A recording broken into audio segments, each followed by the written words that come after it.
ভেনেজুয়েলায় আঘাত এনেছে ইতিহাসের অন্যতম ভয়াবহ জোড়া ভূমিকম্প, যেখানে নিহতের সংখ্যা 1 লাখ ছাড়িয়ে যাওয়ার এক গা শিউরে ওঠা আশঙ্কা দেখা দিয়েছে। প্রকৃতির এক নারকীয় তাণ্ডবে মুহূর্তেই ধ্বংসস্তূপে পরিণত হল ভেনেজুয়েলা। ভেনেজুয়েলার রাজধানী কারাকাস সহ বিস্তীর্ণ অঞ্চলে মাত্র ৩৯ সেকেন্ডের ব্যবধানে ৭.২ এবং ৭.৫ মাত্রার দুটি অত্যন্ত শক্তিশালী ভূমিকম্প আঘাত এনেছে।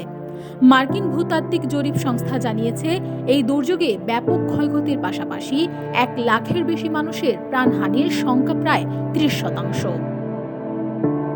সবচেয়ে দুঃখজনক বিষয় হলো, ঐতিহাসিক কারাবব যুদ্ধের বিজয় দিবসের সরকারি ছুটিতে মানুষ যখন সপরিবারে ঘরে অবস্থান করছিলেন, ঠিক তখনই এই বিপর্যয় নেমে আসে।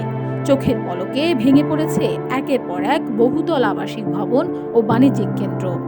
ধসে পড়া ধ্বংসস্তূপের নিচে আটকা পড়ে আছেন হাজার হাজার মানুষ। তীব্র কম্পনে কেঁপে উঠেছে প্রতিবেশী দেশ কলম্বিয়াও।